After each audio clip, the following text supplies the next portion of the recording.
Okay, here we are. Alt.nerd.obsessive.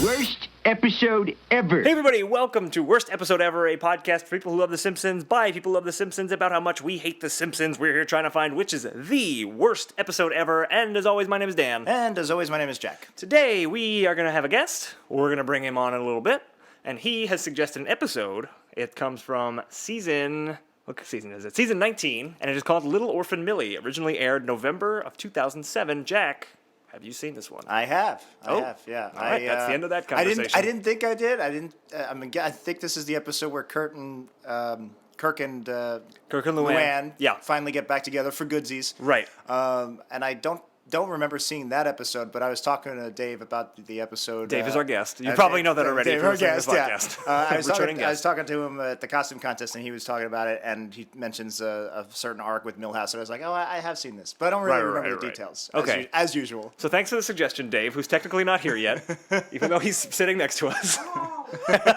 We'll introduce him for real in a moment, but we're going to watch Little Orphan Millie. I've never seen it. And we're kind of watching it as an antidote to last week's episode because that was the one where Homer and Marge got separated, even though it was all a dream within a dream within a dream. Yeah. So we're going to take a break in a moment and watch that. And if you haven't done so, you can do that on simpsonsworld.com or however you get your episodes to watch. Hopefully, this is episode 52. This is the end of our first year of podcasts. So hopefully by now you've figured out a system to actually watch The Simpsons. But if you haven't or you're a new listener, there's simpsonsworld.com. one listener out there who's just like, Simpsons! I listen because they talk about Stephen King sometimes. Okay, so simpsonsworld.com, and also check out our website, wepodcast.com. From there, please click our Amazon links to help keep the show free. Just click the links, the banners, and then shop like you normally would on Amazon. We get a small cut, helps keep the podcast free, pay for our overhead, our solid gold studio, and all of the good things. And we're also very close to the Simpsons movie commentary, but we'll give more details at the end. We'll give more details at the end. So we're going to take a break. Little Orphan Millie. Oh my God, I've become the world's oldest baby. Men don't get their moo-moo from a baba. They get their moo-moo from a big boy cup. I can't be a baby anymore. I'm alone now. I have to be a man. So, that was Little Orphan Millie. It sure was, Jack. Suggested once again by our guest, Dave Dormon. How's it going, Dave? Hi, good. Returning guest and friend of the show. Exactly. Yeah, if you right. want to get Dave's Simpsons profile, listen back to episode, I want to say 18, 19? Yeah, somewhere around there when we watched the Mo Litter Blues episode. It's a pretty significant episode in Wii lore because Dave actually introduced us to what eventually became the Hippo system. Yes, our ranking system at the end. So thank you, Dave. The Dave system for like a week. The Dave system until we immediately were like, let's write Dave out. We don't want to pay him any money. Let's make it better. Yeah. I've changed my name to Hippo. Damn it! That's how he got around it. You were a father to be at that time, right? And now I was. Since and now I'm a father to with no sleep. Father, yeah. What's the present? That doesn't make sense. Father to M. Father to M. That's actually that's Father's Day is short for Father to M's Day. Yeah, that's right. I got a 5-month-old baby, and I'm very tired all the time. Thanks for having me. Nice. All right. Thanks for abandoning your wife and child to come here and sweet talk relief. about The Simpsons. Yeah. They have to wait outside while you talk about The Simpsons. And I do want to thank you because very often, not often, but every once in a while, we look at our episode suggestions, and the notes are, you should watch this one because it's good. Yeah. And we try to do that especially when we have a bad run of episodes, and more often than not, they're still not very good. Right. And I think there was a lot of laughter going on in Wii Studios while the three of us watched this. I think so. It was a surprisingly This is a funny episode. So thank you for actually bringing a suggestion that didn't make us want to claw our eyes out in horror. So I guess It's the least they can do. we'll do a real appreciate it. quick plot recap before we get into the nitty-gritty. So it opens up with Luann and the Van Houtens and the Simpsons are at a picnic, and the Van Houtens announce that they're going to get remarried, and they do. And they go on a honeymoon on a honeymoon cruise, they fall overboard and they're lost to sea. They're presumed dead. And now Milhouse is an orphan, and he's horribly depressed. He becomes a loner. He realizes he doesn't need his parents. He doesn't want to be a baby anymore, the typical Milhouse we've seen for 19 seasons. Bart, meanwhile, is jealous because now that Milhouse is such a brooding emo loner. He's actually become the coolest kid in school. But it's more complicated than that. Bart realizes he actually realizes he's losing his best friend, and there's a lot of complicated character dynamics going on. So we'll leave that for There's for like later. an actual story with depth. And then there's a B plot where Homer has forgotten Marge's eye color, and Marge refuses to let him see her eyes until he remembers. And finally he does. Grandpa reminds him he wrote a song about her eye color. And while he still can't remember what they are, Marge is moved by the fact that Homer wrote a song 25 years ago, whatever, and reveals that her eye color is hazel. Did I leave? I probably left some stuff out. Yeah, I think that was fine. We'll hit them. Let's dive in. All right. First things first. So at the picnic. I like to do first things last. I'm sorry. Maybe I'm weird. I was surprised because I thought this was the episode where we see them get back together. Was there another episode before this where they started dating? Because they get remarried. They announced they're getting remarried at the top of the show, but they're already clearly a couple. They're wearing the same outfit. They're together at this picnic. Which, as everybody knows, is if you see two people in the same outfit, it means they're about to get married. If you ever see NYPD going by, they're actually all about to get married. Yeah, that's how that works. But yeah, I mean, Dave, do you know if there was another episode that kind of filled in the blanks? Memory. There must be. I don't remember. It felt like there should have been because there was so much character development since they got divorced, where kind of Luann became her own person, and she was with what was it, Pyro or Gyro? Yeah. It's funny. They're like one of the of all the Springfield characters. It's surprising that the Van Houtens are one of the most serialized, in a show that's known for not having continuity.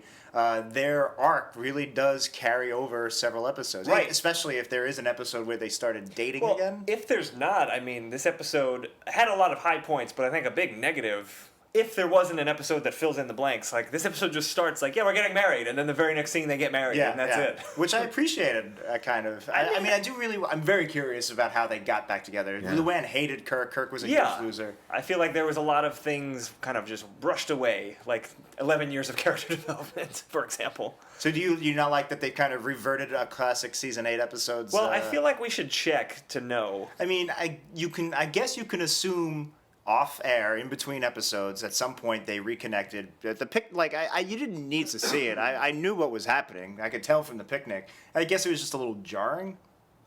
Yeah. Well, I mean, I feel like jarring is the right word, but it's also just very rushed. Because we've seen for a number of seasons now, these two characters hated each other, and now out of nowhere they're together, and hey, we're getting remarried. Technically, more seasons, they were divorced more seasons than they were together. Yeah, they divorced in season 8, so I don't know. Maybe that's just me. Maybe I just like to go from A to B to C, but that's fine.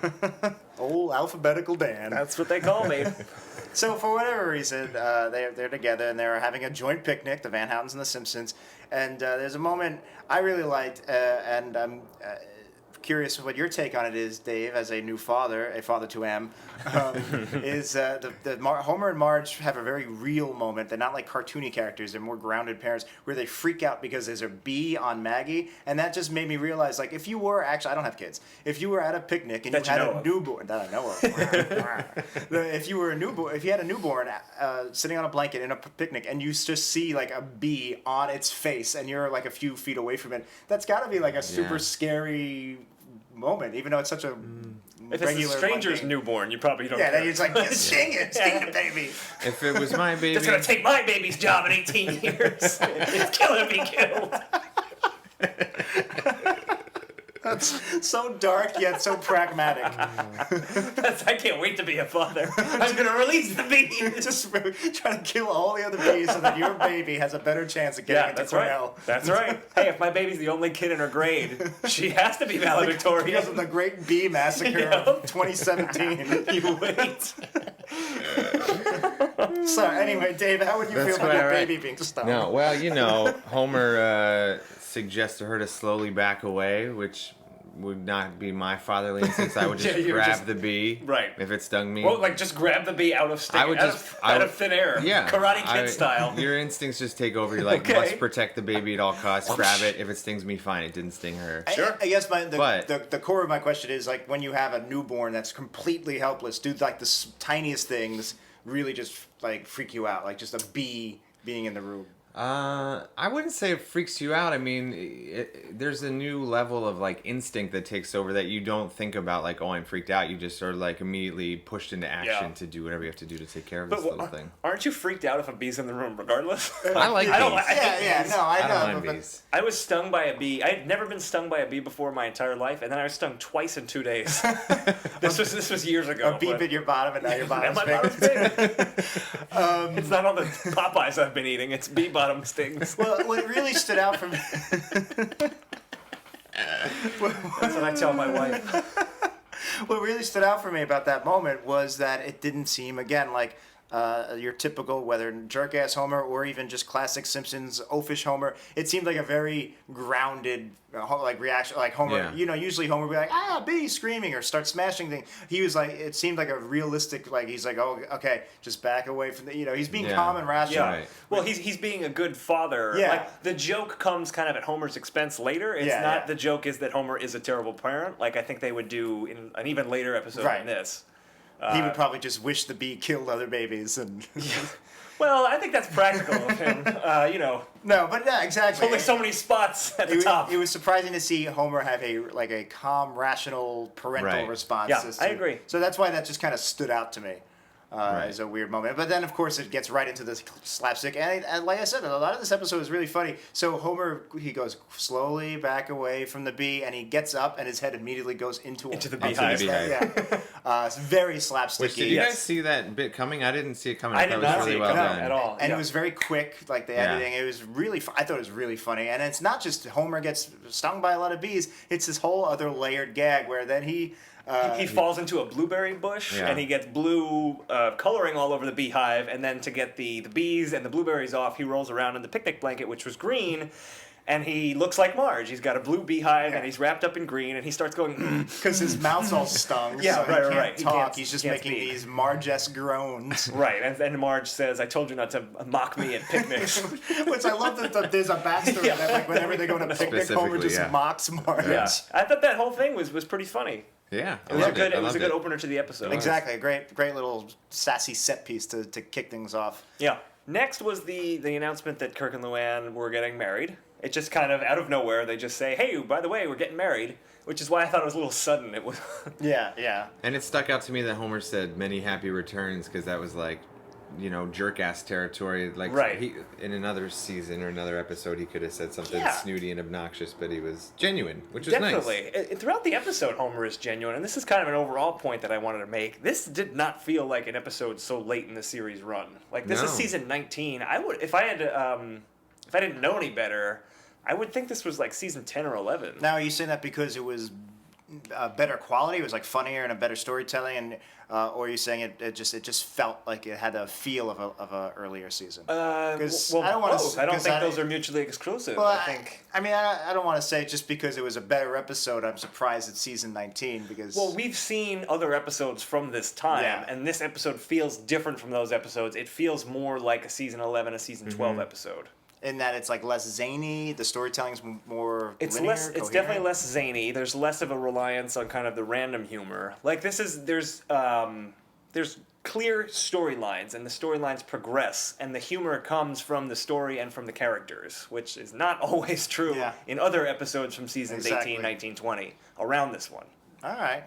That was why I wanted to watch this with you guys. I thought it felt a lot more like a classic episode, and I agree with you. To only be from 2007, not really that long ago. I don't know if it felt like a classic episode to me. Maybe like a season 12. Classic to you is different than classic. It was definitely like I definitely think it was one of the best episodes we've covered on this podcast so far. So definitely one of the best. I agree. If you haven't watched late it, season, but I'm always hesitant to say just because an episode is actually not terrible. Oh, this feels like an older episode because it doesn't feel like an older episode. It just happens to not be terrible like. An older episode is not terrible. Here's an interesting thing. When we announced we were doing this episode, I don't remember who it was, but someone on our Facebook or Twitter said that this was the episode that broke them from The Simpsons. And I'm really surprised about that. Like, having seen it now... I wonder why. Yeah, so if you are that person, please write on our Facebook page or Reddit or wherever you first wrote it.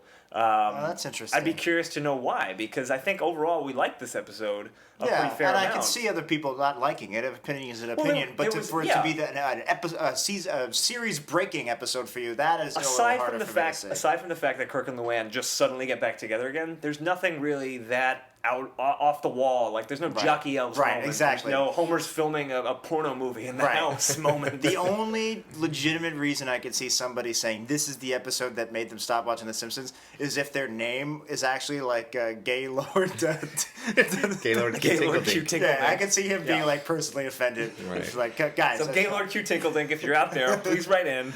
Why do you have to make they went too far? I thought we were over this in 2007. There's a line in this picnic scene before we move on that I really like too, where now like Milhouse is on the shaky ground because he's in that rare childhood position where your parents are actually getting back together, something a lot of divorced kids just wish every day and pray, and he actually there, and he doesn't want to fuck it up, and he says something about being a pawn between them. And Luann's like, Kirk, did you tell Milhouse that he was a pawn? And they're starting to fight again, and Milhouse senses it, so he takes all the blame for himself because he just wants to like neutralize any arguments. And he's like, no, I made it up, like kids do. That's just a good line. I like the line, like kids do, and I just like the weird dynamic that a child would like take like martyr himself to save his parents' relationship by like trying to keep them from fighting. Sure. I really like. I don't know that. Well, that's good, and it was a very real kind of thing. Like you said, like actual children in divorced families would do something like that. Like this episode was very grounded, unlike a zany episode like last week. And we'll get before. and we'll get into all the different. Or the episode retitled Zane. I don't remember which one that was. There's a lot of layered character moments. Almost all of the story came out of character beats. Yeah. And there's a lot going on for each character. It's not just Milhouse becomes emo or Bart is jealous. All these core characters do have some layers going on. Well, I guess just those two.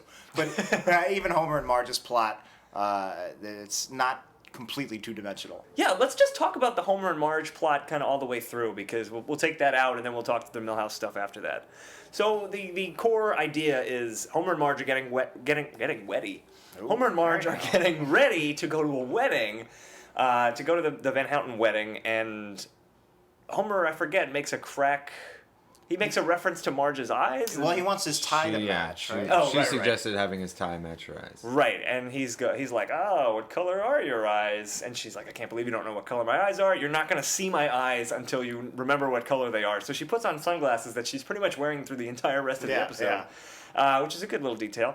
And that's kind of it. It's just this kind of marital back and forth tug of war. Two things right off the first bat. I related to. I felt for Homer here because I'm not great with eye color. Okay, Jack, what color are my eyes? I'm gonna guess brown because it's. I have like the odds in my favor. Yeah, but I'm really like that. You're joking, but I there's so many people that I see so often, and I wouldn't know. I would never be able to guess. Me neither. I mean, but well, I guess it's a little bit different from Joe on the street or your significant other. other. Joe, but like, By the way, Joe has red eyes. he's some sort of cartoon You know what color character. your girlfriend's eyes are, right? That's what I'm trying to avoid.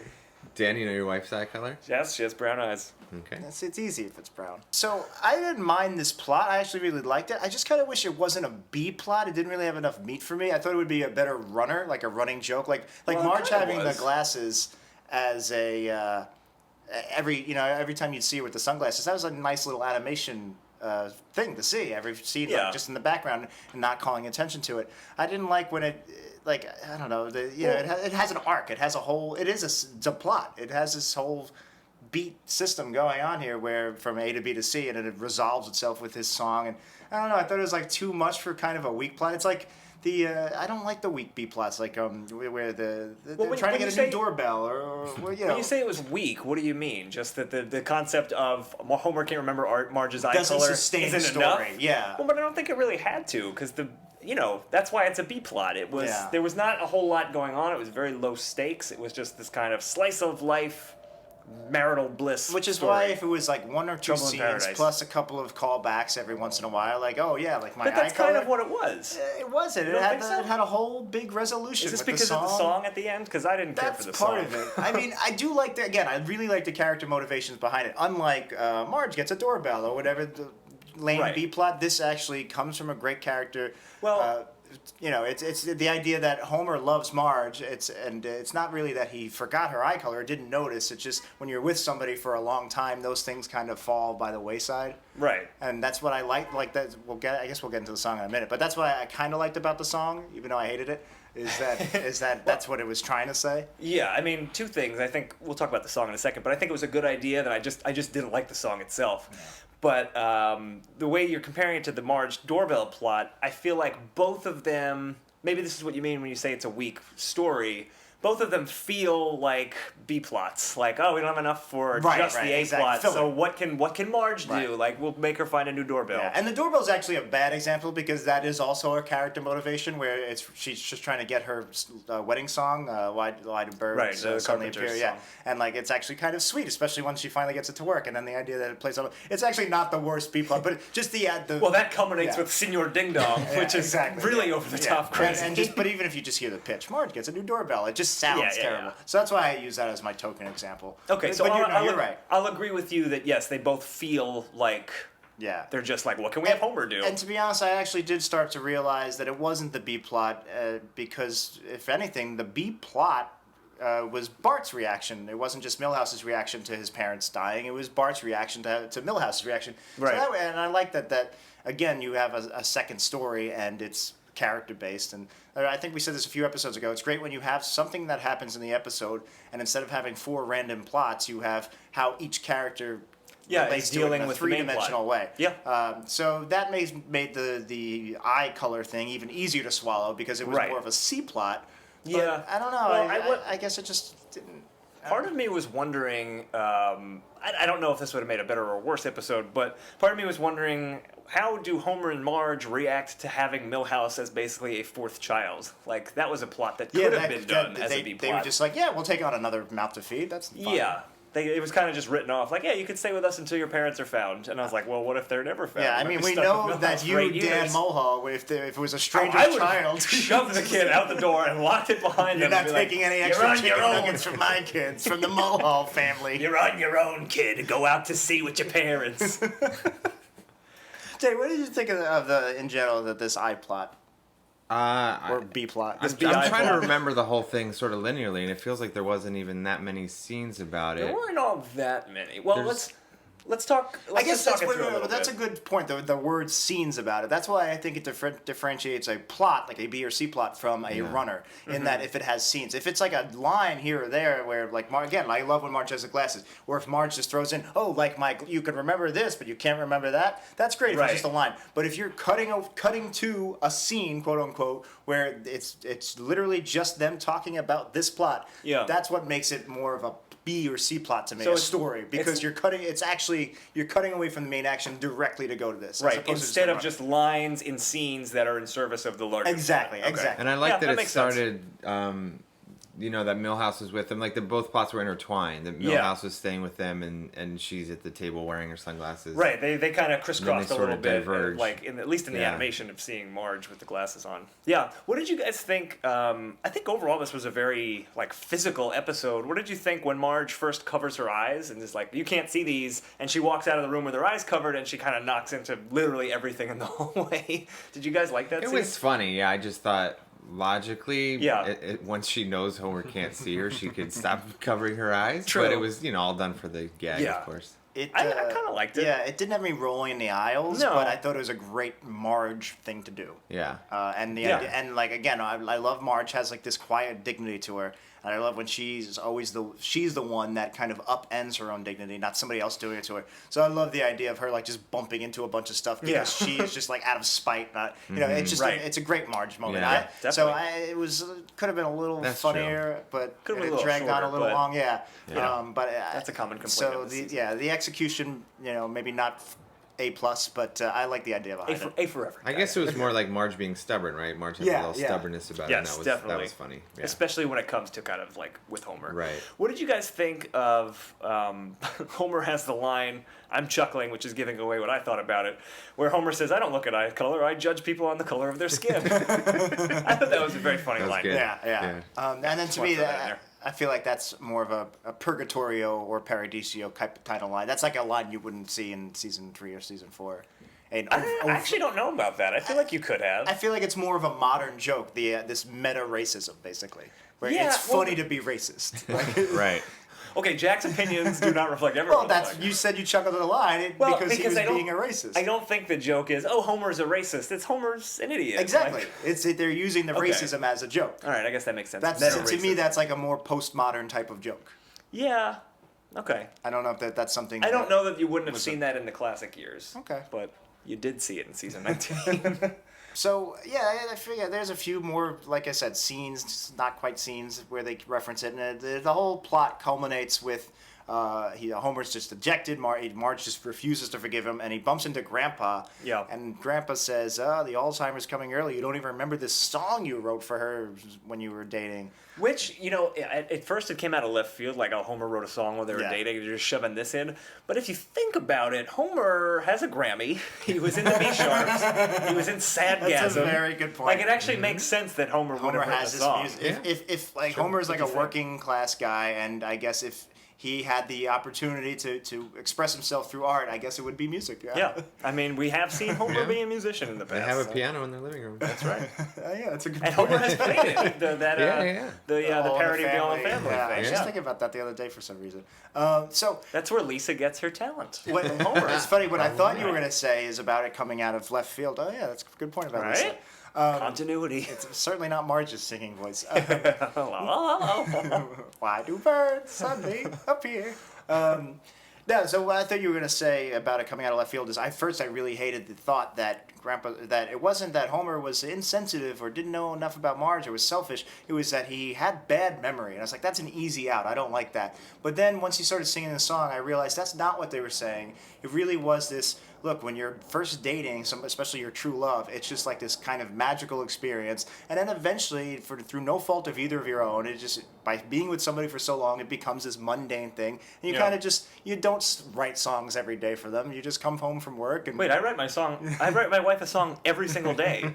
Are you not doing that, guys? You're still in that... Give it a few years. We've only been together for 8 years. Yeah, exactly. After that. No, but again, this is what I was talking about at the top of the show, about how all of the plots in this come out of character-based developments, and that's what I love about this whole Hazel Eye plot, is that it's not Homer's got a bad memory, Homer's a selfish narcissist. It's more about being together for someone for a long time, where knowing eye color doesn't matter. If you're listening, Missy, like knowing those kind of things don't matter, and you kind of forget what it was like to be in that magical period, and then him remembering the song, and then that's what makes Marge forgive him.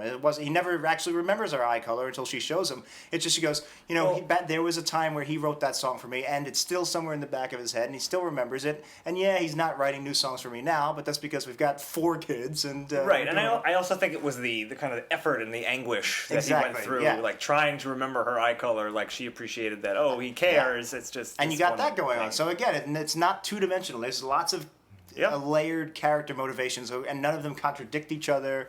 It was a complex, quote-unquote complex, because it's about Homer forgetting Marge's psycho. But it's more than we're used to seeing, for sure. Yeah. So let's talk about the song itself. I mean, what did you guys think? Did you like the song? Meh. No, we got not a man. really. We got a man that turned into a no, not really. No, not really. I kind of agree. I think the song served its purpose, but it wasn't like a memorable Simpsons It was song. heartbreaking I've actually forgotten for it me already. at first, because I was really on top of this episode. I was really on board with this episode. It's making me laugh a lot. Like I said, all the plots made sense. All the character motivations made sense. I was like, wow, this could maybe be a least worst episode ever, at least a contender. And then it's like, oh man, and we haven't seen a musical on the podcast for In a while. We had a run where every episode had an awful musical, and we hate them. And then I was just like, this had to be the episode where it came back. It's like, what a bummer. But that being said, it could have been a lot more obnoxious. It wasn't the worst musical. I didn't like it either. I'm with you guys. But it could have been a lot worse. It could have been the gay horses. What was the it? Les Mis thing. That was It weird. wasn't that. That was 50 episodes ago, too. Jesus. I know. Time I flies. gotta live my life. I gotta get out of this podcast studio. Good Lord. Babies that you're gonna try to. You can't have a baby next to my baby. One thing I really did like, actually, when Homer's playing the song, there's animation of the cat and the dog dancing together, which I thought was very funny. They were like, standing up and almost like Snoopy dancing on a doghouse kind of thing. Yeah. I liked it. It was a very cartoony song. Very cartoony song, yeah. Eventually, like the sun and the moon, I think, were dancing together too. Yeah. That was a little too much, but just seeing the dog and cat like dance together, I was into. I like pets dancing. I dance but not celestial bodies. No, every night when I come home from work, I dance with the cats while I sing the song I wrote my wife that day. I thought you were gonna say you look at the moon and go, you make sure it's like not moving. I do that you too. Stay put. I have a ritual when I get home from work at night. Stay put, moon. I gotta sing a song with my cats for my wife. And then I have to go, like I said, you're still in your magic. And then I have to go threaten all the children in the neighborhood. Don't stay in school. It's tough being me, man. It really is. Sounds like it. Jeez.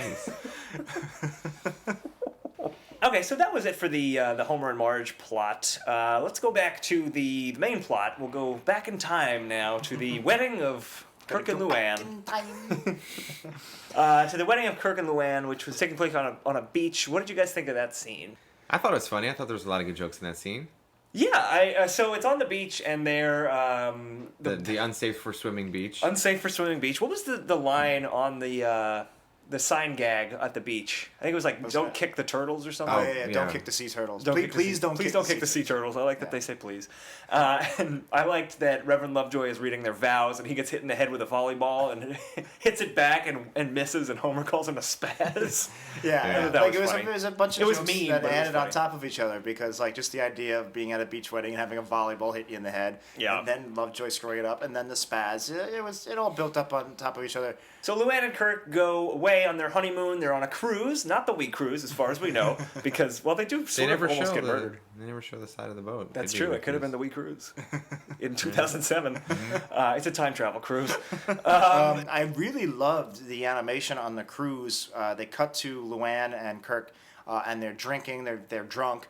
So they're like wobbling around. Plus the boat is really swaying. It's on rough seas. Yep. So the whole hallway, this narrow corridor in the cruise, is like, it's swaying. The frame is like tilting, like these Dutch angles. Yeah. And not Dutch like Dutch Van Houtens. That's coming later. And so had to use the animation to show that they're drunk.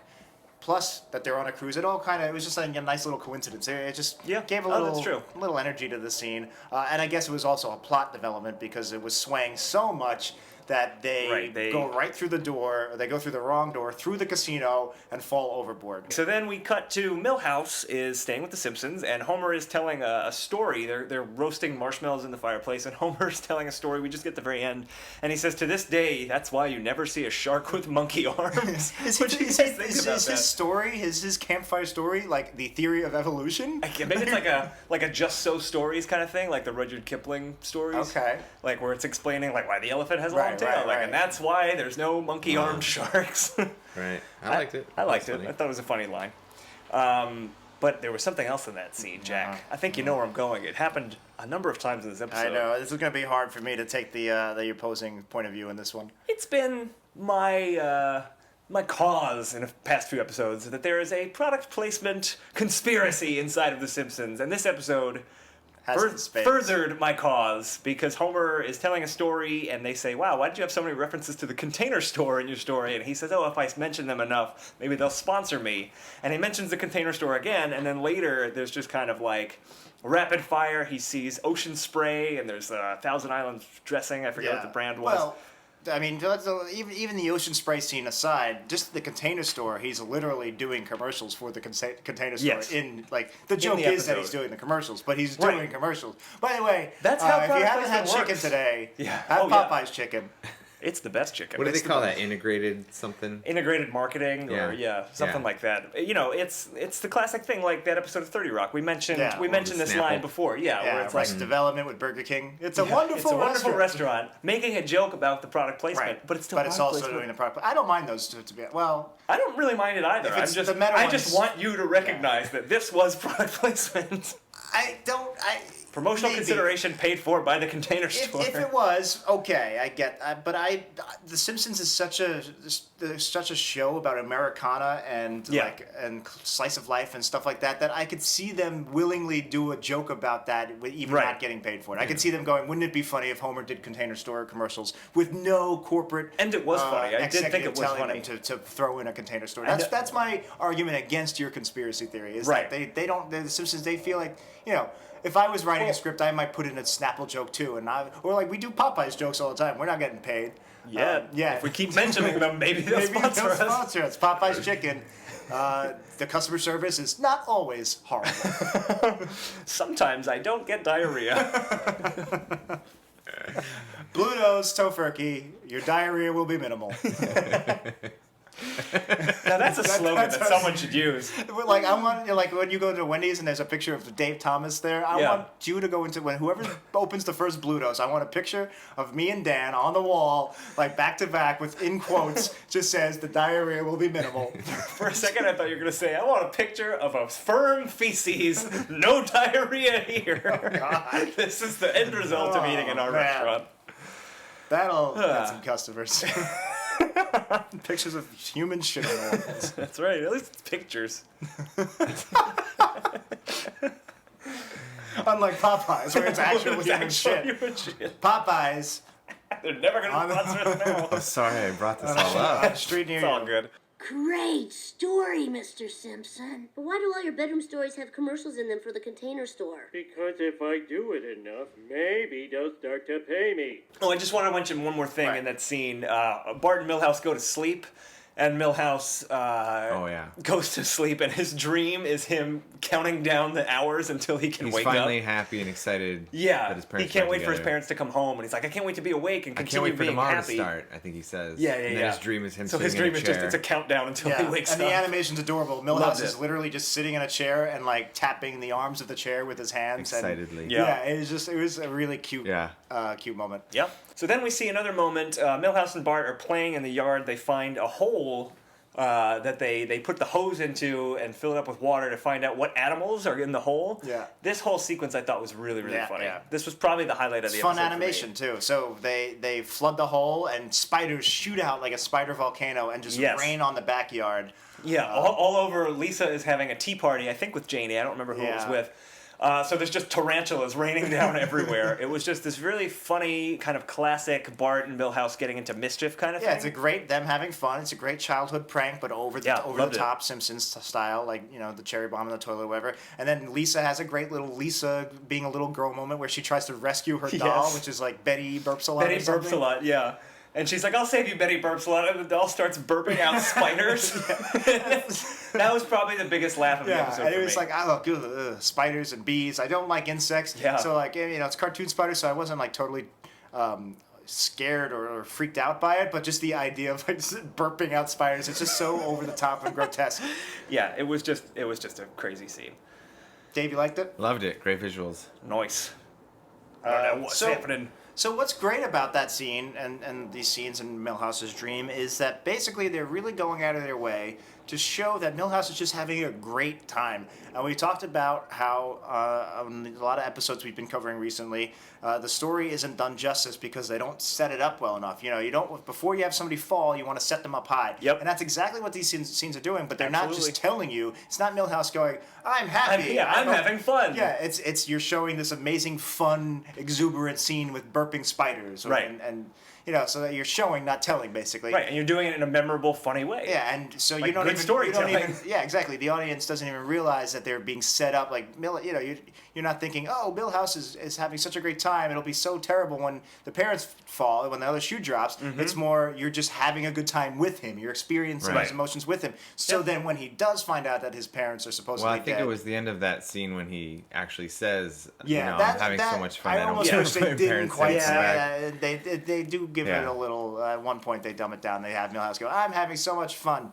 Right. You know, Well, it didn't need to be said, but they kind of. Well, he said, mean, "I don't care if my parents." Yeah, ever come Exactly. back." That's exactly what I was going to say. Like, you kind of, if you want to have him have that moment where he specifically says, "I don't care if my parents ever come back," because they're not coming back. Right. And I guess, and then later on, I guess that didn't even bother me. It was later on he says, "Oh no, it's my fault. I said I don't ever want them to come back, and they didn't." That to me was even the more egregious crime, because now you're just telling us. Not only you're telling us something we already saw. Right.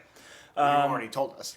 Yeah, but Milhouse says that, and then there was great animation. I think it was an homage to Saving Private Ryan, where there's the car is coming up the driveway, and like they're driving through Springfield, and it looks like it's in the 1940s, like Saving Private Ryan. It's all sepia tones. Yes, there you go. Not sepia but are they tone. anthropomorphic? Was it? No, it was more washed out. No, what do they call it? Like, saturated. Desaturated. Yeah, you're right. Yeah. I just wanted to say sepia correctly because Dan doesn't like how I say sepia.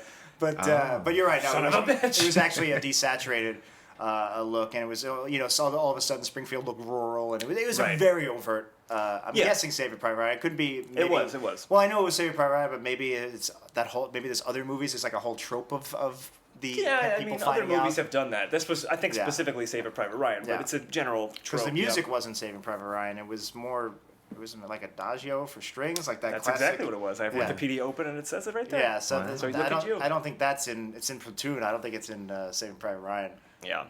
But anyway, But they don't really do that anymore. I mean, it's rare to see a very sort of literal. Yeah, it is like a shot-for-shot kind of recreation of a film.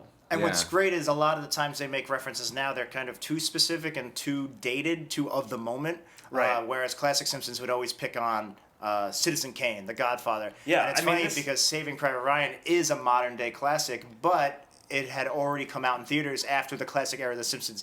So it's almost like it's like it's doing a new classic. It's like, what would a new Simpsons? It's Citizen Kane. It's like doing a classic movie parody, and it's nice to see a new Simpsons do a movie that the old Simpsons couldn't have done. There can't be a great Saving Private Ryan. When did Saving Private Ryan come out? 98, 99? Yeah, so that was after the classic-ish. it was after the classic. You and your It was after you and your 8. rules. It was after season 8.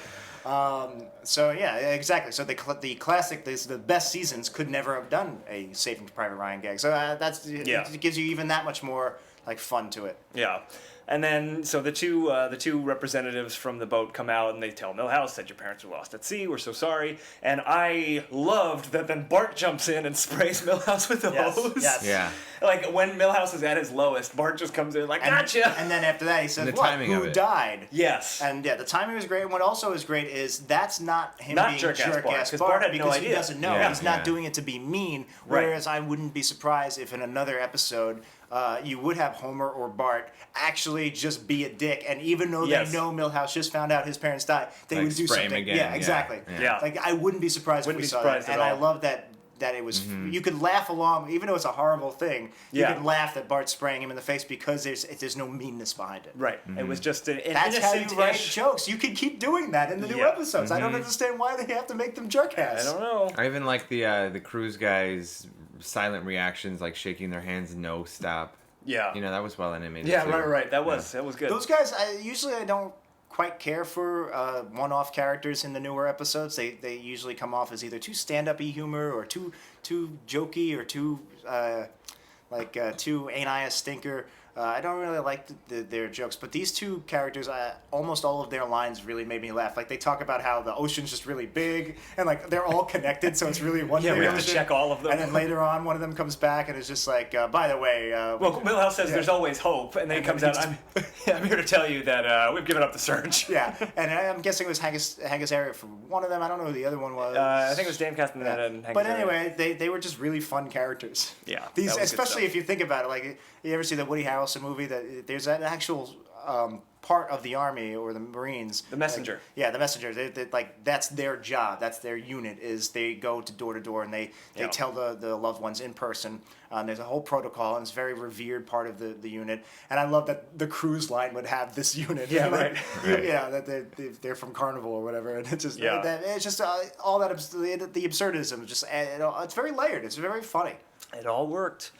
So that was the end of the first act. The second act begins. The Simpsons say that Milhouse can stay with them, and Milhouse is all upset. I like that Homer had a line that Milhouse's bedtime was going to be increased an hour, so he'd have more time to be alone with his thoughts. See, I didn't like that. Oh, See, I I thought liked that it. was jerk-ass-esque. It wasn't out-and-out jerk-ass, but that was like Homer knows better. That, like, Homer should know that. Why would he say, oh, so you can be more miserable? Why would he say that? Well, he didn't say that. He said you'd He be said, so you alone can with be your alone with your thoughts, and thoughts. you're kind of meant to interpret that like Well, it's not a good thing. But I think Homer could think of it as a good But his thing. parents just died. Why would anybody want to be alone with their thoughts when their parents just died? I guess it was less overt jerk-ass Homer. It was less overt, but after a moment where I just was explicitly like, oh, this is great, Bart's not being a jerk-ass, Right. it just made it that much more jerk-assy to me.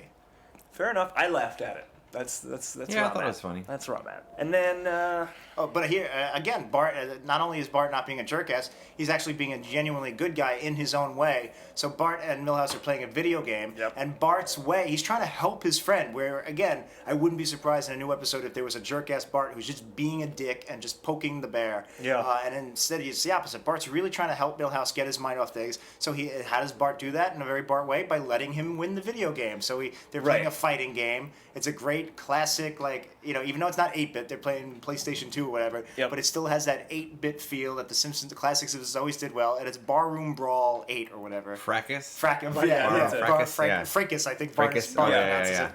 and it was suit versus slob. Yeah. Milhouse is playing as the suit, and And Bart it's was like the a slob. yuppie, and they're just in front of a bar having a fight, and it just felt like to me all those old 8-bit games that they always play. Yeah. And I love that Bart would like fall on the floor and like set Milhouse Right, and he up. was like, "Oh, this would be a great time to use that jukebox, Yeah. to put me Jukebox out." slam. And then Yeah, the another jukebox layered slam. joke on top of that, a video game joke is like, yeah, it's really simple. It's just A, B, B, B, B. Right. And like as a guy who plays fighting games and is terrible at them, I'm Yeah, not the only not combos are athletic, crazy. I'm also terrible at nerd things too. Yeah, you're very I have no uncoordinated. skills at anything, really. So I'd like to throw on like a joke about video games on top of the emotional jokes going on too. Yep. And then the video game itself jokes are amazing. Yeah, that was great. Where Milhouse doesn't do that. He's just like, what's the point? And so in the video game, he has his character ask for the check. He pays the check at the bar and just starts crying. Yeah, it's all brilliant. That was awesome. That was really And funny. all that reminds me of like the classic video game gags where Yeah. you could do things that it was too much. Like one of the best games is where the guy breaks out of prison. And Larry the Looter? Larry the Looter, and then they just cut to a courtroom scene where he gets like death row, and he's like, plead insanity. Yeah, hit the change of venue button. Change of venue. Like there's just those kinds of oddly detailed things in video Yep. games. That Good it stuff. really reminded me of that. So I love that. I love that scene. Loved it. And then we get a scene where Milhouse is with Maggie, actually. It's nice when Maggie's actually a part of the episode and they don't completely forget about her.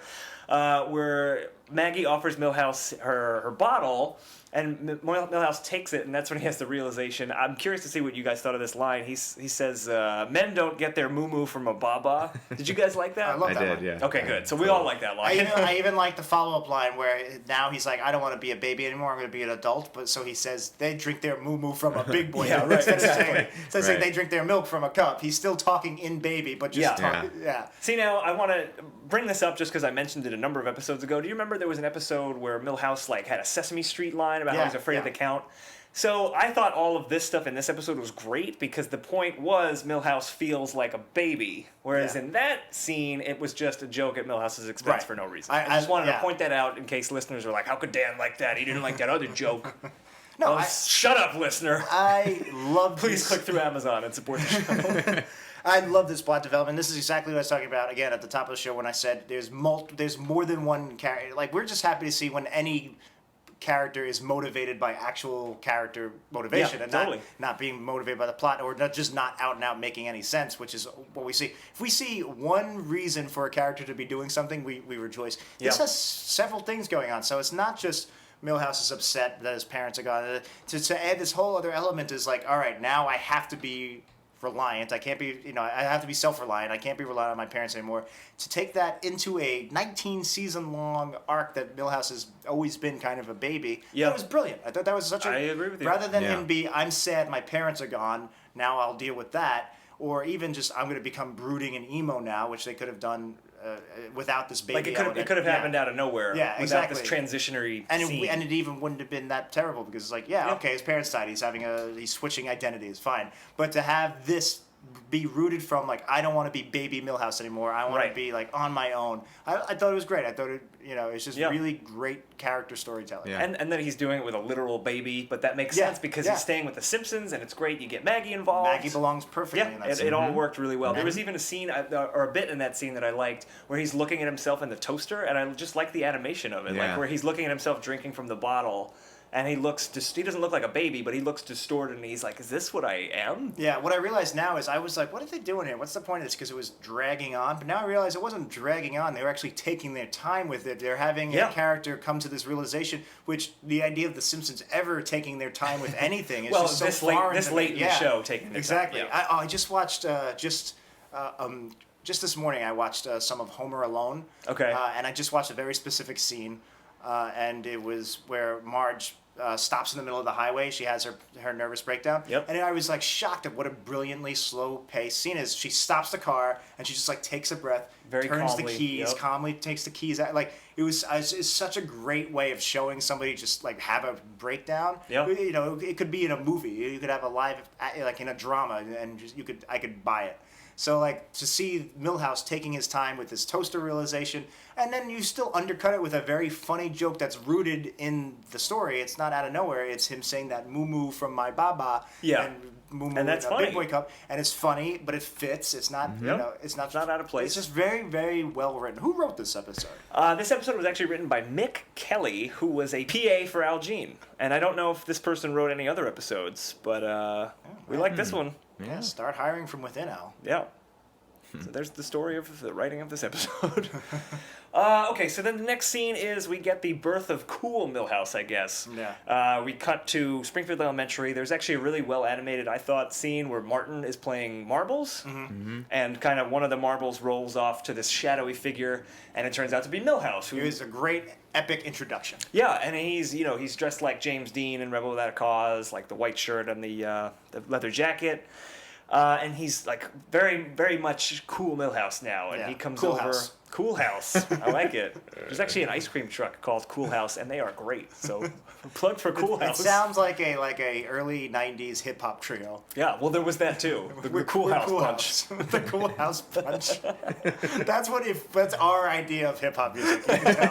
You can tell me and Dan's musical tastes. Oh yeah, I like the Coolhouse Punch. The Coolhouse Punch. Coolie Cool and the Cool Gang.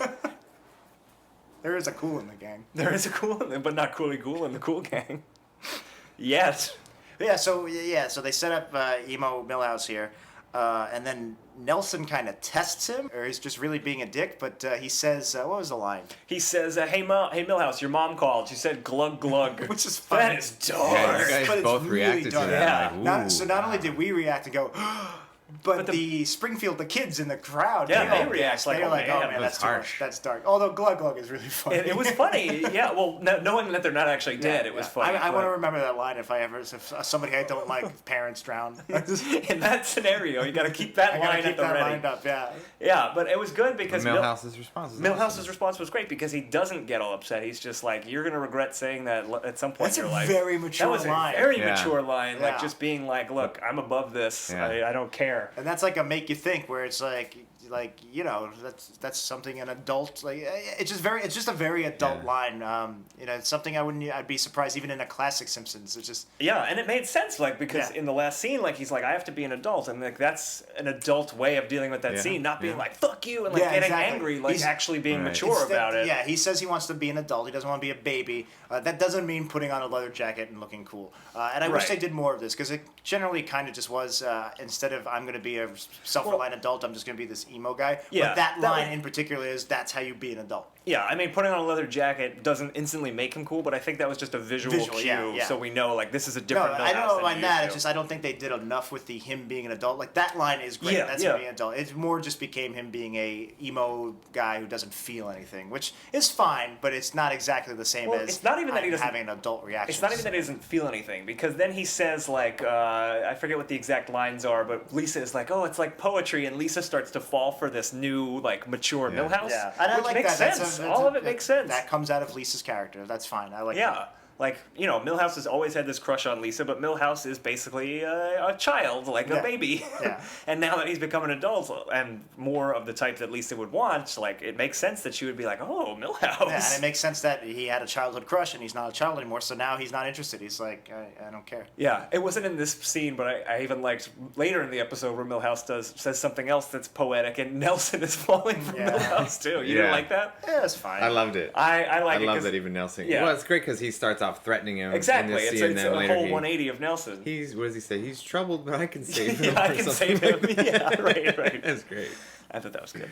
Yeah. Do you think Milhouse was trying to be cool? I hadn't really considered that, but leather jacket sort of implies. I don't think that he was. Yeah, I didn't get that No. impression. The leather jacket does make you think like he's putting it on to be cool, but no, I don't. There's I think it's nothing just. really about it that seemed like. I wear pretentious. leather, wasn't and it's not transparent. because I'm trying to be cool. It's just it's very warm. So this is another ramification from that scene that also makes sense. Bart becomes jealous of Milhouse. Like Bart was feeling for Milhouse, but now that Milhouse is starting to get all this attention and be cool, Bart is like, hey, wait, I'm supposed to be the cool one. Which I thought was interesting because is Bart actually cool? I was thinking that too.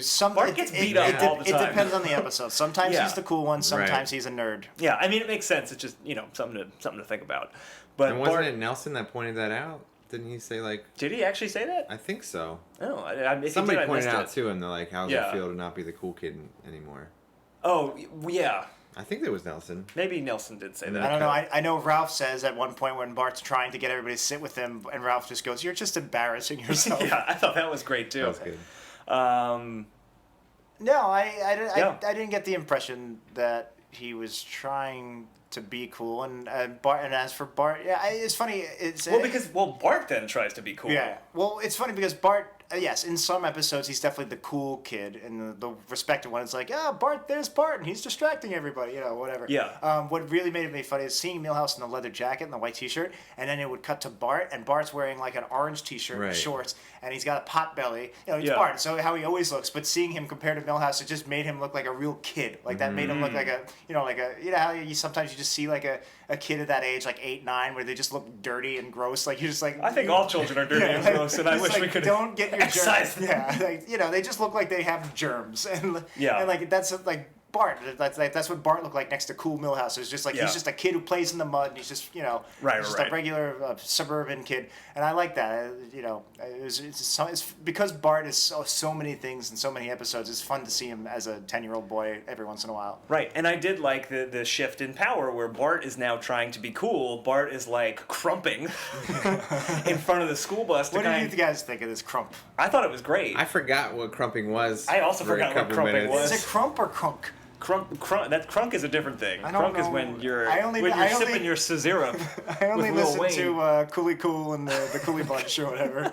I don't know what crunk and crump and Crumping is like a twerp style and- of like dancing. It was You know, popular for 3 months. for in- like a couple of months in 2007. Yeah, apparently. It didn't look. It looked like all dancing to me. Yeah, but, I mean, we're uncoordinated. I liked all the jokes involved with this, and I'll get into one I really liked in a second. I just didn't. I thought it went on too long, just watching him dance. Watching Bart do it, yeah, but then I like that the payoff was he comes home and Marge is like, I'll crump with you, and she's crumping too. I thought that was really So funny. I love that because I love Especially at the end of the highlight, act. Yeah, Yeah. I love Marge's mom lines, and that's a very. I can see my own mom like watching me Right. from outside the window, and then I come in. She's like, "I'll do it with you." She's done stuff like that. She's like, "I'll play Super Mario Brothers 2 with you because nobody Right. want to play." It's like, "Mom, you can't play Super Mario Brothers. You have no idea what you're doing. Like, Yeah. you're just making it worse." So like, I love that, but again, I thought her dancing went on too long. I just didn't. I loved like it. I thought watching it was I really thought it was well great. animated. Yeah, I did like Maybe it. because I don't know what twonking is. Or... You already forgot the word. Clunking. Crumping.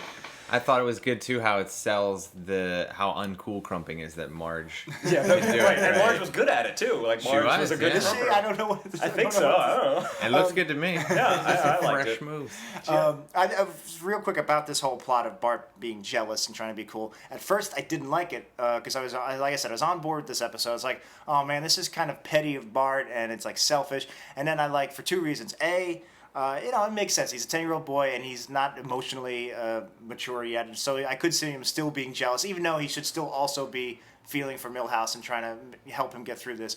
So I didn't mind that. But I also like, eventually he comes to terms with it. He actually says, like, Lisa, why do I want to Milhouse to feel bad. Why am I happy that he's sad or not happy that he's happy, or whatever. Bart, I love that Bart was self-aware of his kind of selfish feelings. So that later on redeemed this moment, this part of the arc for me. Right. But at first, before that, I was just kind of like, come on, Bart, give him, his parents died. Let him be cool for a minute. Well, even in that scene when Bart is talking to Lisa, he's still like, he's on the downslope, I guess, to becoming Milhouse, because he says, I forget what the taunty thing he said was, and Lisa was like, where did you get that? It's really lame. And he goes, I got it from Milhouse. I thought that was a funny moment in that. What I also like about that is it's showing how much of Milhouse is in his personality already. Because eventually, again, a lot of character stuff going on in here. Because it's not just he's jealous, and it's not that Milhouse is cool, and it's not just that his friend is hurt. It's also he's realizing how much he cares about Milhouse. He loves Milhouse. So I like that too. It just shows you that he's picked up some Milhouse things along the way. Yeah. Definitely. He said that right after. After I got it from Milhouse. I love him so much, and he went and hugged Lisa, which I thought was a nice, sweet moment. There was a couple of sweet moments in this episode. Yeah, there were, and I think it's rare to see those sweet moments in season 19, which is why I started this podcast by saying this episode felt like it was an earlier one. There you go. But so I was going to say, I don't think it's rare that it's in season 19. I think it's rare in any post-classic season. So that's why I'm hesitant to say, this is... it feels older. I mean, it's because the first 8-9 season got it right, But I'm hesitant to say that it has more emotion or more better storytelling than a season 12 or 13. I keep noticing all these discussions in forums and stuff about how seasons 1 to 8 were the good ones, 9 to 11 were the middle ones, 12 to 25. I really don't see that it just gets progressively worse. I feel like there's black and white with a little gray in the middle where there's good episodes, and then you have this from 12, 13 on where sometimes there's good ones, sometimes there's bad ones, but there's not a linear digression. I mean, it's not just black and white, because then every episode that we watch here would be our new worst episode. Well, that's ever. what I'm saying. It's not so to say, a good season 19 episode, this belongs in a season 13 or 12 or whatever. I would say no. There's some good episodes in season 19, and there's some good episodes in 12 and 13. I wouldn't compare. I wouldn't say this feels like an old episode just because it happens to be good. I don't think that's fair to season 19. Well, I'm not saying it's good because it happens to be good. I mean, I think a lot of the qualities that make it good are similar to episodes that were good in seasons 9 through 12, let's say. Okay. But that's just me. Yeah. You can have your own opinion. I don't like it. I might murder your child one day. I agree with you in certain... Dan, can you babysit for me next Tuesday? Absolutely, Dave. I would love to. So real quick, I'll just bring this up now. I like that we don't see the Van Houtens the entire time. We don't see what they're doing. We know that they're dead, but we're pretty much acting as if they're dead. They don't. We never cut to them stranded on the island where they actually are. Yeah. We never see them until they come back into the plot at the very end. Scene, I like that. Yeah, I like that too. Yeah. I feel like it would have hurt the episode. I could see them cutting as a B plot to them figuring out how to build the house. Right, and build a Gilligan's fire. Island somewhere, and then maybe even they split up again on the island. I'm so happy that they didn't do that. I could watch that, but I like that they left that completely gone to focus entirely on Milhouse and Bart and Homer's plot. Yep. There was one weird scene that was totally terrible, I thought, where Bart's trying to figure out, I have to find a family member for Milhouse, because once he has family again, he'll stop being so cool. He'll realize, he's not cool, he needs family, blah, blah, blah. So he calls up, this Danish town in California, and it's just, on the phone with the operator, and it just went on. There was a lot of no Danish jokes in it. It was weird. And it wasn't very direct unless I missed something. I mean, it's because the Van Houten's a Danish Dutch name. Danish. But that's the only real connection. They never really, it's kind of a loose connection. Yeah, I agree. For this whole thing. Well, it was really weird. What ultimately happens is Bart gets in touch with Milhouse's uncle, who turns out to be cool, and he comes and he has this weird obsession with Danish culture and hates the Dutch. Hates the Dutch. Yeah, he which says was he's from the interesting. Danish side The of Danish the side Van of the Houtens and family. not the Dutch, which Kirk is from, I guess.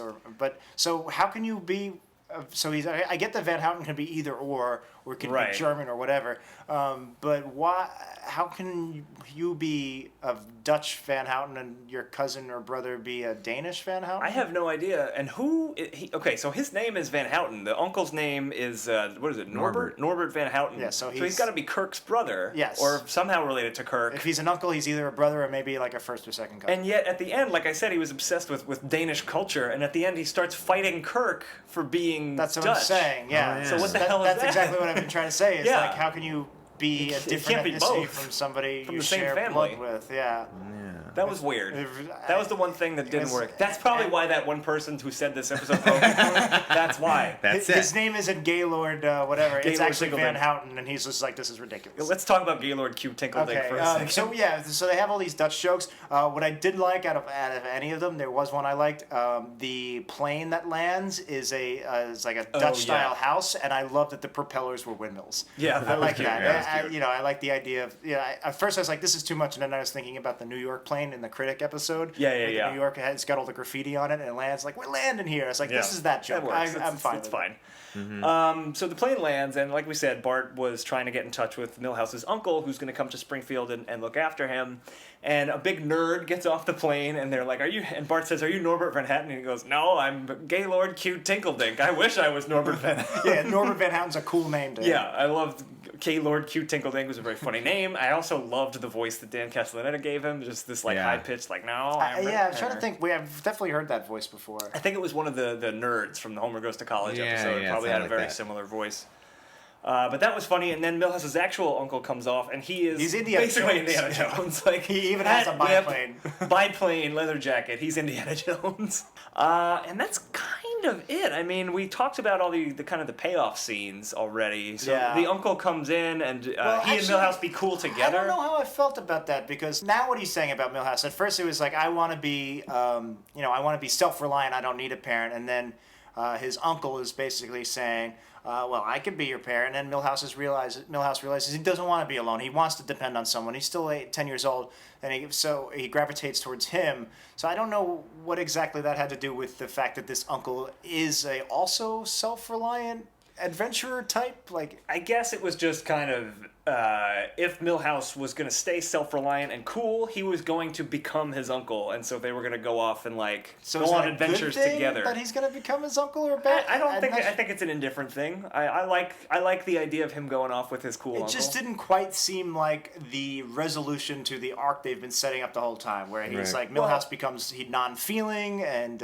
emo and self-reliant. It felt like a different ending. Like the going off on a balloon ride across the road felt like an ending to a different Milhouse plot. I see what you're saying, because we're seeing him become self-reliant, and now he's going off with his uncle. But I think it is that he's become self-reliant and then chooses to leave Springfield with his uncle, and he's gonna go off and go on adventures. So I like that, but again, it feels like an ending to a different Milhouse plot. That to me, that Maybe isn't it the works natural for me. progression of what we had seen previous in the rest of the episode. It might not be natural, but I think anything, it works. I think it was playing up this C plot or B plot of where now Bart realizes how much Milhouse means to him and how much he wants Milhouse in his life. And basically now it's become Milhouse is leaving forever and Bart doesn't want him to go. So if anything, the hot air balloon in this adventure plot is servicing that story and really has nothing to do with Milhouse's inner character plot that's going on, which is weird. I disagree. I think it's him deciding to leave Springfield with his uncle. You can't do that as a 10-year-old. You need somebody Yeah, I to go just with don't you. understand what that has to do with the previous, him Well, becoming it's cool also and non-feeling. it's also just because they have to get to the island where Kirk Yeah. and Luann are. But I did like there was a Principal Skinner line. For some reason, they call an assembly, but that Milhouse is leaving. I guess because Milhouse is so popular and cool now. And I love that Skinner's Oh, yeah, it's that's outside, great. and Milhouse says Milhouse and his uncle, who's also very cool, are going to be leaving. That's such a great Skinner line. Yeah. That was a good Skinner line. There's also, I think we passed this. There's a great Milhouse. How do you show Milhouse being cool? He blows smoke rings with his asthma inhaler. Oh yeah, that was That's right. a great. That's it makes sense. It's just a great just in-universe a way good- to a good touch. visual way to show it. And so the balloon stumbles upon randomly, but what are you gonna do? Right. The Van Houtens. So and then they crash land. So I guess they're all stranded on the island. And then the island it just no, because Zach he said that he called for called help. for Yeah, help. yeah. Yeah. So it ends with basically Zach Norbert fighting Kirk because of this Dutch-Danish thing, which made no Right, sense. which made no sense. And the episode just kind But of it was ends. fine. I thought it ended a little suddenly. I don't know. It was. I think it stems from my problem with the character resolution, which you seem to be okay with the way. Yeah, that I was resolved. okay with it. I mean, there wasn't much of an emotional reuniting of Right. Milhouse with his parents. Yeah. It did just kind of end, but Yeah. And Bart's It was so strong and overall. Bart and Milhouse, their stuff didn't seem resolved. You have two No, or that three was things resolved. going on. because Yeah. Bart asks Milhouse not to go, and then he's like, "I'm gonna come with you," and then the uncle's like, "Of course, come on." Yeah. So, but That kind of works. so I like that when Bart climbed up into the hot air balloon, they did their secret handshake. yeah. Oh, It yeah, was a nice quiet little moment, Yeah, but it was definitely. they're That to me was their resolution. Yeah. So that's I a agree. resolution like to they're the cool plot again. where Bart realizes he's okay with Milhouse. What about the other plot where Bart feels Schadenfreude for Milhouse, or is that because I think that's the same. they're tied the same in together? plot, yeah. And then it's so He's if they accepting Milhouse and accepting, so like, you know, if they I'm happy didn't for him. crash, Bart would just leave forever, Springfield. Yeah, basically. Like, I think that was. I I think don't that's know. what should have happened. Actually, I'm nitpicking because I really did like this episode. I just felt like the ending was a little lackluster. I feel like it lost its way a little bit in terms of character Yeah. motivations. I don't disagree with you, but it still works for me. I would have liked a stronger ending. I'm with you, but you know, I'm willing to forgive it because, the rest of it was so strong. Yeah, again, All it's right. nitpicking. We've seen a lot worse episodes on this Yeah. podcast. I wish the two children had sailed away and never been heard from again. Oh, this guy's a total Norbert. Norbert, I wish. My name is Gaylord Cute Tinkledink. So let's rank this episode All right. with a ranking system we call the Hippo system. Named Yes, we after, don't call it the Dave system. Named after Hippo over here. Yeah, so that's it for Little Orphan Millie. We'll rank it with looking at the humor, the integrity, the production, and the originality. We're going to rank it from 0 to 5, 0 being the worst, 5 being the best. And yeah, this system again developed from Dave's idea. So Dave should know basically what's going on here with, Yeah. with these I'm categories. with you. We're jumping And again, right in. I want to thank you because we were probably going to hit that ranking system eventually anyway, but I was just thinking about how hard it would be with 52 episodes to be Yeah, doing it yeah. the old way. It's like, Yep. you put it number 48, number Or number 36. 37. So, so thank you for this. Yeah, and, Here sure. we go. All right, let's put 2 minutes on the clock. Beep, boop, beep, beep, beep, beep, beep. Our old beep boop clock. Okay, so the humor of this episode, we'll go to Dave. What do you think of Little Orphan Millie? I go about 3.5. Jack, what do you think? Same, 3.5. 3.5 I could is maybe even absolutely go 4 correct. because I really was laughing. I got it right? I got it right? That was the correct answer. Thanks, Thank you, Dave. thank you. I was thinking the only other episode that I gave a 4 to was The Principal and the Pauper, which I think is a great episode It's that has funnier a than weird this one, plot. yeah. I think it's funnier than this one, but this one's up there, 3.5. Yeah, I could be swayed to 4. We'll see. Okay, the integrity of this episode, Dave. What do you think? I think everybody was in true form, no jerkassery. Yeah, I agree. So I'd go like a 4 on that. I'm going to 4 is go high score. 4-2, I think, because I get not only is 4.2 is from everybody Jack. behaving, but there's layered stuff going on. It's not everybody is. I mean, like I said, we're happy when a character gets one motivation that makes sense. Every character seemed to have some complex stuff going on here. Every core character. Yeah, I completely agree. I'm going to 4 also. This And is a again, I very can strong even episode. go 4.5 maybe. It's like Yeah, I feel like I'm thinking why lowballing. not 5? Yeah. Oh, man. I would say I would take I don't think I Yeah. go 5. I would take a little away again because I feel like the ending got a little murky with character motivation. Yeah, we have given 4.5s in the past, but very rare. So, okay. I'll go 4. We'll think about that. I might go to 4.5. But production of this episode, Dave, what do you think? Nothing stands out as being like phenomenal about it, but there was some good stuff with the cat and the dog dancing, the I did like spider the cat and the dog scene. dancing. I loved the The spider crunking, scene. the bees, crumping, Homer's crumping was Homer great. the beast, Yes, turning into it was Marge. pretty good stuff. There's a lot of visual I jokes. love the cruise, the A rolling lot of of the visual cruise. jokes, actually. Yeah. Yeah, I think I'll go 4 on that too. Okay, Jack? I was gonna say 3.5, and now I think I just talked myself into a 4. I'm also saying 4. We're all very on the same page Yeah. about this episode. And finally, the originality of the episode. Also, you gotta go high there because it's pretty high. Like you said, it was a plot, a storyline that they could have done years ago that they Yeah. never did. But having Milhouse grow up a little bit, I'm gonna go 4.5 on that. Ooh, wow, strong. I don't think it's the. I don't know. I feel like I didn't like the eye, the Homer and Marge's eye thing. It's like whatever. In general, I liked everything yeah. here. I just Maybe a didn't little off for love that. it, love it. Yeah. I could say 4, but I think I'm going to say 3.5. I'm not sure where I'm going to go, so I would have ding it. I like the Homer and Marge eye plot, but I would like to ding it for the sudden reuniting of Kirk and Luann just out of Yeah. nowhere. I feel like that Okay. could have been done a little bit better. Maybe I'll say 3.5. I could maybe go I'm gonna 4 come though. down to 4. Okay. I mean, I feel like I could go. There's like a wide range here where I could go a little lower. I could even go a little higher with all 4 of these categories. Okay, so we have crunched our numbers, and Dave, you have a suggestion for this part of the show, Well, right? yes, on behalf of all of your loyal listeners out there, Yes, of which of I am which you're one, one. I was just hoping that when you announce the ranking at the end, that you could say where it falls in place of, Right, how so- many So episodes like you've last ranked. week, it We came usually in like say- 11th or 12th on the list. Yeah, we usually say what episodes it's between, but we don't say what the ranking is. So I think that's a Right. great idea. to give I you think a we'll better start idea doing of that. where it falls in our range of least least worst episode to worst episode. Right. Yes. I think it's a great idea. We'll start doing that today. So we've crunched the numbers, and Little Orphan Millie, it's not that helpful today because this is our new best episode ever. So this is number 52. Our least worst episode ever. Number 52 or number 1, whatever it is, it's at the very bottom of the list. Our best worst episode ever. What would you... So, Dave... You call it best worst or least worst? Least worst. Least worst. So would you call this number 1 or number 52? I feel like... Well, on the website it's number 52. Or 51. Is Empty Nest in there? Well... Well, yeah, if you're ranking worst episode No, ever... it's not because it's... Nope, it's 51. You're right. Okay, Yeah. so it's So episode that's going to be a 51. little confusing. We'll always be one less. Always. Oh, So, right. so would Emptiness. you be number 1? Or, would you call this a number 1 or Well, number 51? 51, because your worst episode ever, so number 1 has You're to be right. the We're not worst called episode least ever. worst episode ever. Yeah. Okay. Until we change our name and become least worst episode. Okay, so that's it for this episode of Worst Episode Ever, or Least Worst Episode Ever. Thanks again, Dave. Not only for I was thanking you at the top of the show for giving us a ranking Yeah. system. Thank you for giving us our least A worst really good episode. ever. Hey, my pleasure. I would watch this episode again. Good stuff. That is the highest praise we can give an And you, episode yeah, here. and you literally said we should watch this one because it's good. Yeah. So we want to thank Dave. So thanks a lot, and it's time to thank our listeners. Thank you, listeners. Thank you, listeners. That was it. I'm thanking the Putting listeners. up with us. Yeah.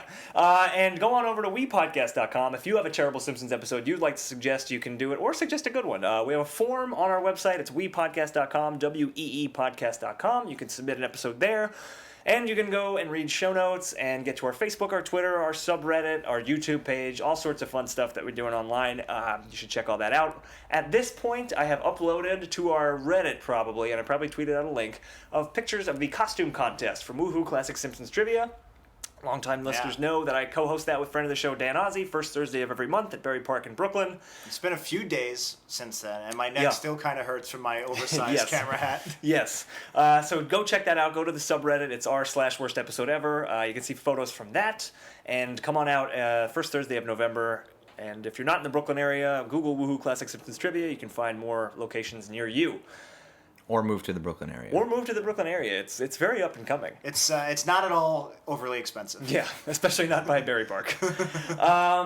Twitter, you can follow us on Twitter. It's @WorstEpisodePod. I'm personally @ThenDanSays. I'm at Jackie No Breaks. I'm at David Dormon. Oh, there you go. D-O-R-M-O-N, not Whoa. M-A-N. Okay. Don't misspell that. We're gonna misspell it in the show notes. And jeez. on our Twitter, Dan's doing a countdown to our Sync Points premiere, our movie Yes. commentary We're of the doing Simpsons movie. Simpsons movie commentary coming August. It's coming back in time.